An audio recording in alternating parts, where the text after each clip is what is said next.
In Octopath Traveler, you begin your game with any of the 8 playable characters. Each one has their own story, skills, and weapons they can use. They're all unique and helpful in their own way, so it can be hard to decide who to start with. Choosing your first character is more important than just how your journey begins, because your first character is referred to as your protagonist. This means you will not be able to swap this character out of your party once you get more than 4 characters later on. Some people may want to just pick whoever they like playing with the most, some may want to start with their favorite story, while others may want to pick the most useful character. Whatever your reason, I'm going to go over the basics of each of the game's 8 characters to help you decide who you want for the long haul. This will include spoilers for the beginning of each character's story, starting with Hana the Hunter. Hana is a hunter from the village of Swarky in the woodlands. She's a descendant of an ancient clan that hunts beasts. Eventually, her master goes on a journey to hunt a dangerous beast called Red Eye and hasn't been seen for a year. He does send one letter a few months in talking about how difficult the hunt has been and how he doesn't know when he'll be back. Eventually, his animal companion returns to the village without him, and that causes Hanet to be concerned and worried about her master. So she sets out to find out what happened to him. One small note about Hanet's story, and just her as a character, she and her master speak in a very old, like Shakespearean style voice. So you're going to hear a lot of like pursuing, knowest, thou, stuff like that every single time that she talks. So just keep that in mind. Hanat is an excellent physical attacker who uses bows and axes. Now she also can use sword and polearm with her permanent pet Lind. So she technically has access to 4 different physical attacks. Her path action is provoke, so when you're in town, she can make an NPC fight her beast. And when you do that, she can't use her attacks or hunter skills, but any pets that she has, including Lynn, will be able to attack them. Now that's only really useful for side missions, but it's still pretty good. Now her talent is capture. She can capture and tame a monster and summon them in battle. Any non-human creature can be captured. And when you use it, it'll tell you the chance of success, which is 0 right now. And when you actually select it, it'll show the strength and then the skill. So when you capture a beast, you can't use all their skills. You only use one. And it tells you when you go to capture it. Now you can hold up to 6 beasts, but when you go to capture another one, if you succeed, then you can choose to either switch out one of your other ones or keep the one that you just captured. Or let go of the one you just captured. And they all have uses. So like this says there's 2 uses left. As soon as you use them all up, then they go away and you'll have to go and capture another one if you want that one. Now the good thing about these captured pets is you can fulfill pretty much any role you want. Like this one is a heal, and I have a giant sheep that heals all. You can literally capture anything, any type of skill in the game. If you need another weapon skill, you can capture that. Any of the elements. I even had a beast that reduced the enemy's defense. So if you need to cover something, you can always go and capture it. The only problem is when you go to summon, you don't have control over what they'll attack. So like I'll use this, and he went and attacked him, even though these other 2 people were weak to wind. So it's a little bit of RNG right there. She has other useful skills though, like the ability to increase your entire party's crit and accuracy rate, and most of her attacking skills are bow skills. One of them, which is one of my favorites, is Arrow Storm, which hits all enemies 5 to 8 times. Right here. And then she can also use an elemental attack, Thunderbird, and Leg Hold Trap is very useful because it'll cause an enemy to always act at the end of the turn for 2 turns. Overall, I would give her a 7 out of 10 protagonist rating.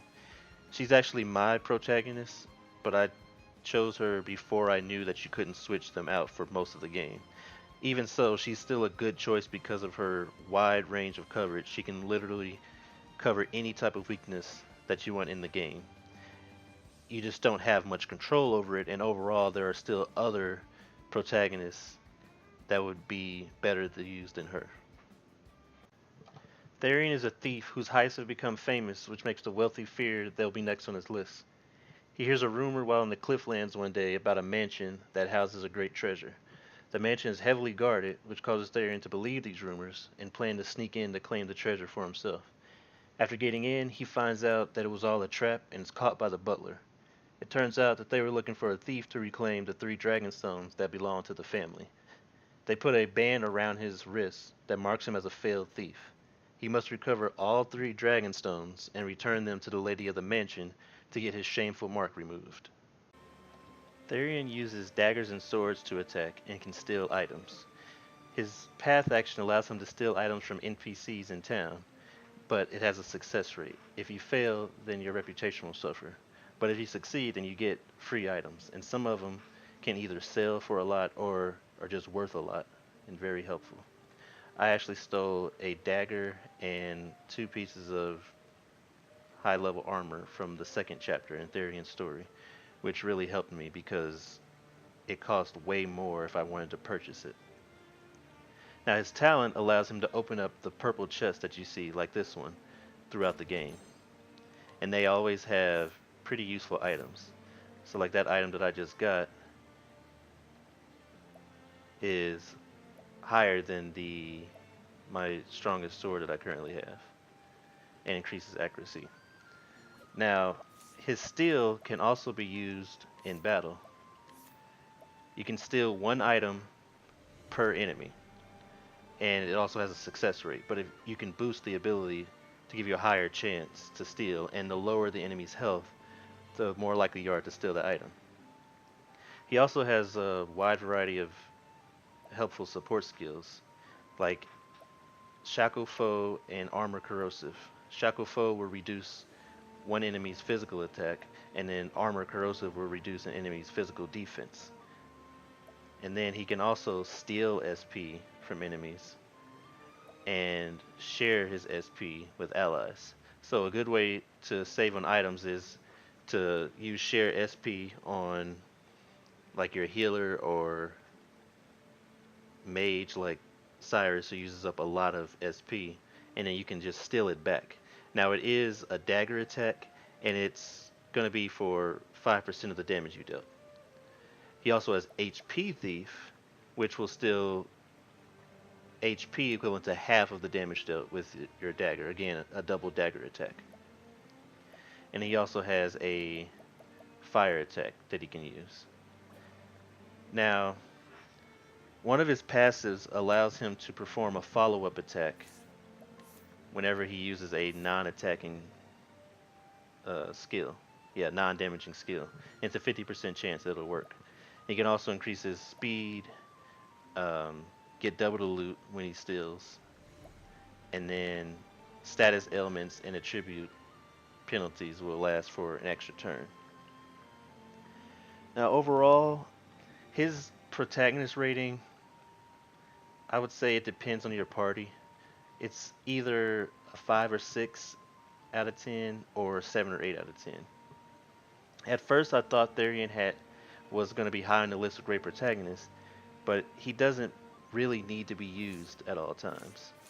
Like this purple chest I picked up, he's definitely very useful for that, but once you get all the purple chests, that's a useless talent. And I can just bring him in, which is what I did this time. I went back to town, switched him into the party, and I got the purple chest. Now stealing items is definitely very useful, but most of that use comes from the NPCs that you can steal from. And again, you can just switch him in while you're in town, since that's where the ability works, and then just switch him back out. Now, some late game enemies probably have some decent items, but I haven't stolen anything so far from enemies that were just extremely useful. And some enemies you can't even steal from. So, Even though his stealing is useful, it's overall not something that you need to have in your party at all times. His combat skills definitely help though. Again, the ability to lower enemies' defense and attack, definitely helpful. Being able to share his SP, save items, steal SP and HP, which makes him sort of self-sustainable, even though it's a little bit lower than if he was going to be healed by an item or a healer. So people that have like a lot of that use a lot of SP, like Syrus and Ophelia, you can definitely help by using share HP with them. But overall, he's not necessarily needed. But if you have other people that you're definitely going to keep in your party at all times, then his rating would be higher. Alphen is an apothecary from a small village in the Riverlands. When he was a young child, he was very sick and was saved by an apothecary, which led Alphen to devote his life to following this man's example. His dream is to travel the land, healing and saving as many people as he can, though he's hesitant to leave his village after becoming so accustomed to treating everyone. His best friend eventually convinces him that the village will be fine and that Alphen is free to follow his dreams. Alphen uses an axe and is a versatile support healer. His path action allows him to gather extra information from NPCs, but you cannot use it if your level is too low. This is really helpful because you can unlock hidden items around town, new weapons at the shop, get extra info needed to complete a side quest, and other things. His talent, though, is what makes him one of my favorite characters and healer in the game. Concoct. He can mix together medicinal or hazardous items and use them. So, the materials that you pick up, like soothing seed, injure seed, it tells you if it's a hazardous substance or a medicinal component.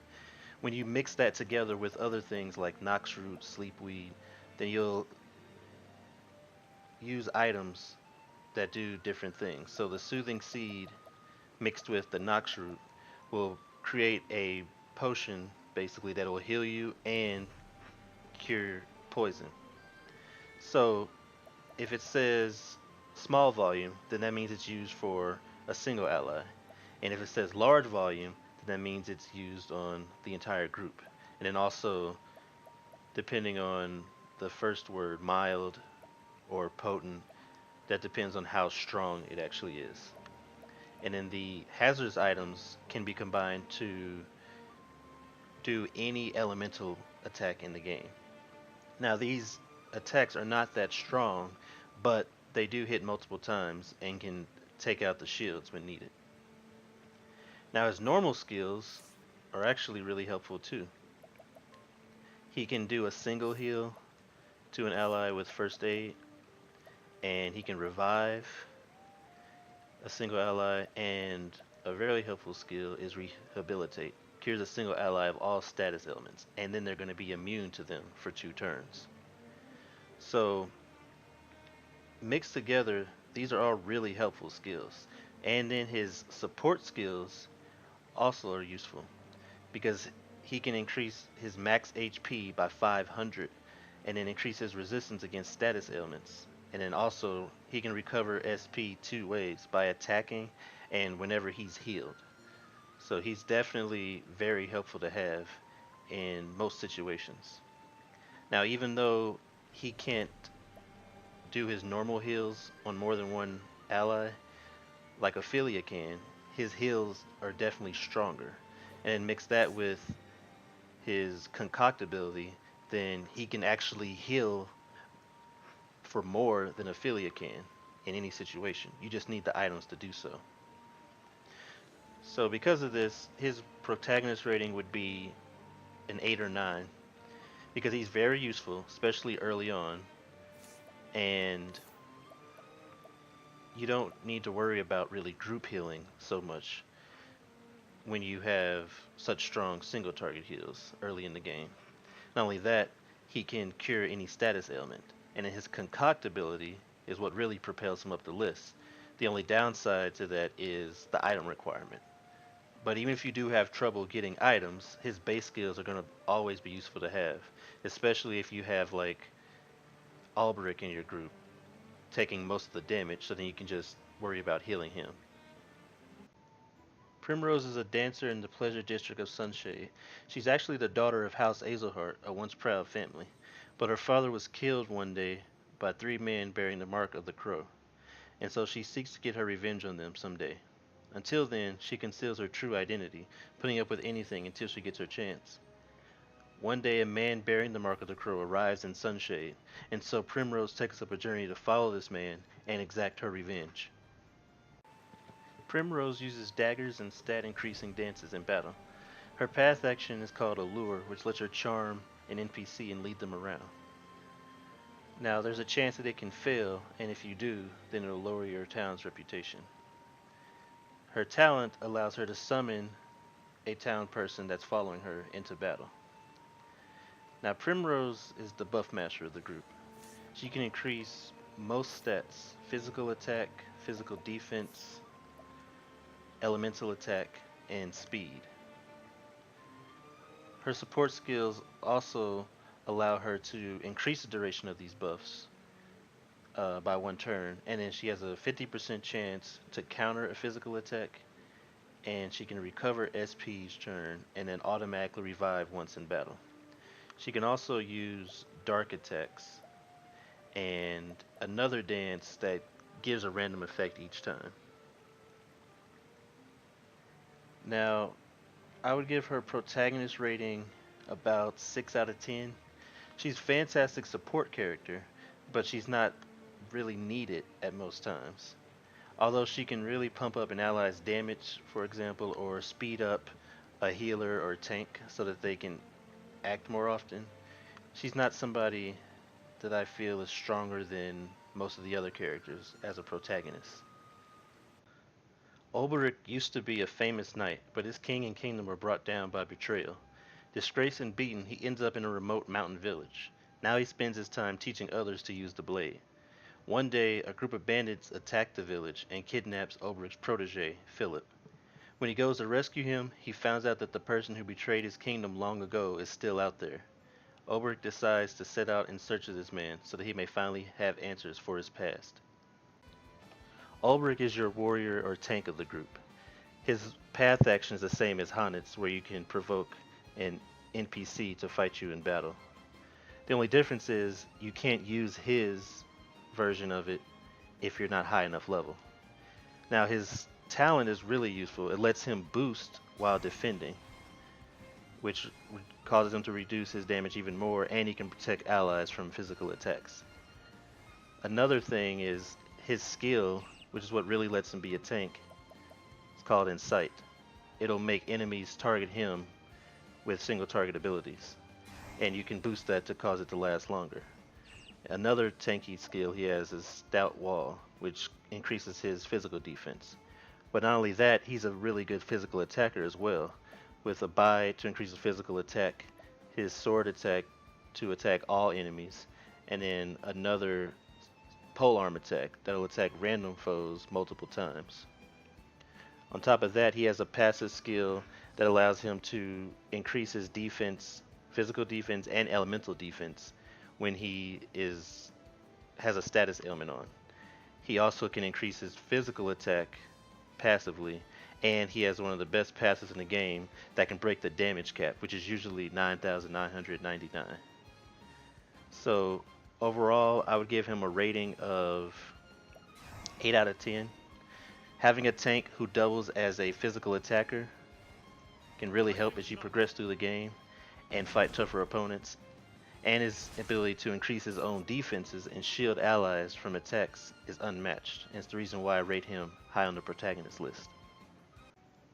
Tressa is an enthusiastic merchant who stocks the shelves of her parents' shop. She's a very skilled negotiator and loves helping her seaside hometown, yet longs to see what lies beyond her horizon. Pirates steal her town's belongings one day, and so she uses her skills to get everything back. She also meets a traveler with a surprising past who inspires her to start her own journey as a traveling merchant. Do you like money? Then Tressa's the character for you. She can also use polearms and bows. Like Therian, Tressa can get belongings from NPCs. Unlike him, she just buys the belongings.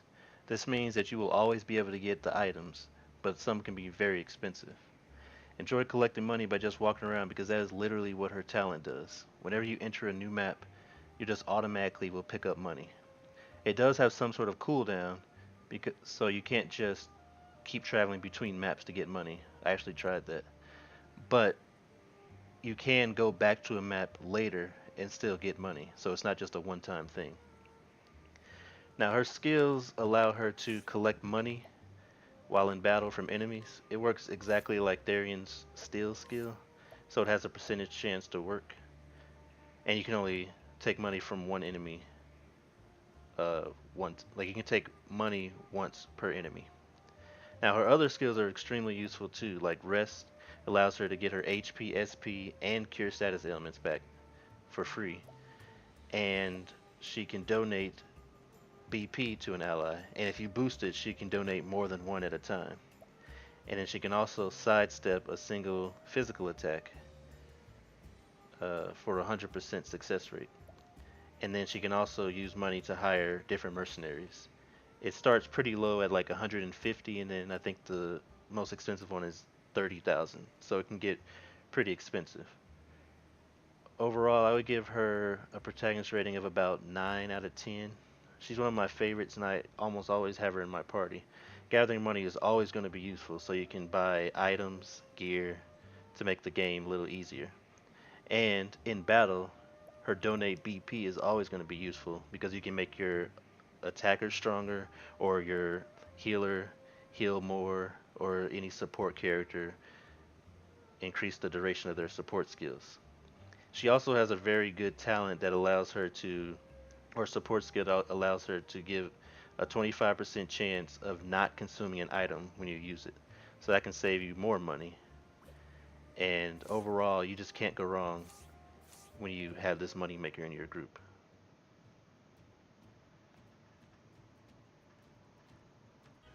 Syrus is a professor at the Royal Academy in Atlas Dam. He's a very intelligent and is always in pursuit of more knowledge. When a tome goes missing one day, he decides to solve the case and get the tome back. This leads him to find out that another tome was lost many years ago.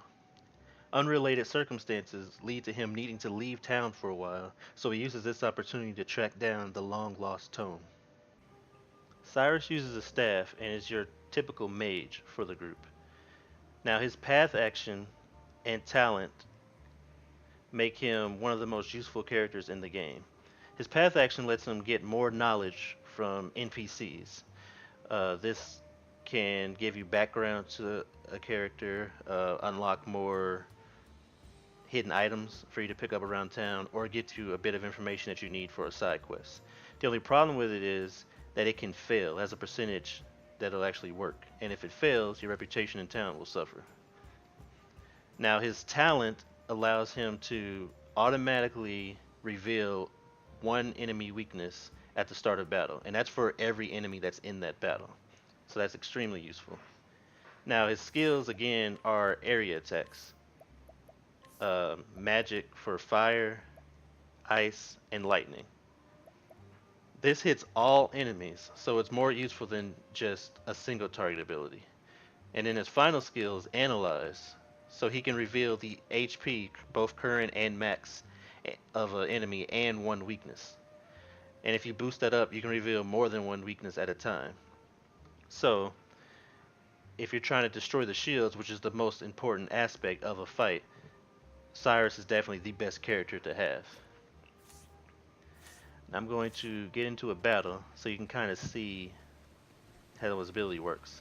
Another thing is he has a passive that makes it so that you're less likely to get into a random battle, which is why I haven't gotten into a battle yet. But my rating for him as a protagonist would be 10 out of 10.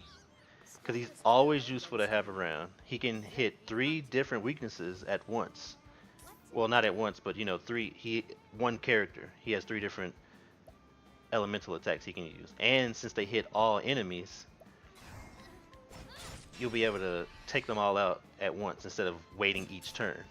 And then on top of that, nobody else can reveal weaknesses like him. So even if for some reason you have seen every monster in the game, revealed all the weaknesses, he can still show their HP. And since the HP is never shown except for right when he uses that attack, you won't know how long you have to try and kill something or whether you should be focusing on something else or not. You can only do that when you use his Analyze skill, which I'll show right here. Also, his one more thing, his advanced attacks is the same thing, fire, ice, and lightning, but they'll attack twice, which is another thing that makes him really good, because not only can he take down shields of every enemy if they're weak to the same element, he can take down 2 of them. And so I can analyze, let's say, the cliff, and see he has 252 out of 956. Otherwise, you would never know that, and it goes away as soon as you move on to the next turn. So each turn, you would have to do that, but that's again what makes him useful. Even if you can't use any magic attacks that they're weak to, even if you're not able to do a lot of damage to a particular enemy, he can still use his Analyze, which makes him an invaluable ally and one of, if not the best choices for your protagonist. Ophelia is a cleric in the Frostlands and a dutiful servant of the Order of the Flame. Originally, her adoptive sister is to embark on a pilgrimage for the Order. The Archbishop, Ophelia's adoptive father, becomes very sick. This causes Ophelia to decide to take the pilgrimage herself so that her sister can stay behind to look after their father. Though she broke the rules to do so, Ophelia gets the blessing of her family and begins her pilgrimage. Ophelia is the traditional healer of the group and uses a staff as her weapon. Her path action and talent work the same as Primrose. She can guide an NPC around and then summon them in battle. The difference is Ophelia's path action cannot fail, but it cannot be used if her level is too low. She also has heals, which are not that strong overall, but it will heal all allies. Even her strong heal, or her strongest heal, is not a large amount, not what I would call a large amount. But since you can target all allies, it's very helpful. Her revive also will revive everyone, so if you need group heals without using items, like Alphen, she's the character to use. She can also use light element attacks, she can reduce the damage of elemental attacks, and she can even reflect some elemental attacks back to the attacker. This is especially useful if the enemy that's using an elemental attack on you is weak to that elemental attack, because it'll then break their shield. Overall, I would say she's a 6 out of 10 in the protagonist rating. It's not that she's a bad character, she's actually pretty useful, but I found other characters to be more useful to use as your protagonist, and she's more useful with the right sub-job. Her divine skill is very useful because it'll allow you to trigger an effect twice from an ability. And then she also has a passive that lets her heal beyond a character's max HP. So those are definitely going to be useful later on, but I would still choose most other characters as my protagonist before I chose her. It should come as no surprise that my overall pick for most useful protagonist is Syrus the Scholar. His ability to reveal enemy weaknesses and strong area elemental attacks are useful in nearly every situation. A few characters I rate almost as high would be Tressa for her money-making ability, Albrecht for his incredible attack and tankiness, and then Alphen for his unique and versatile concoctability. I hope you enjoyed the video and can now have a better idea of who you want as your protagonist.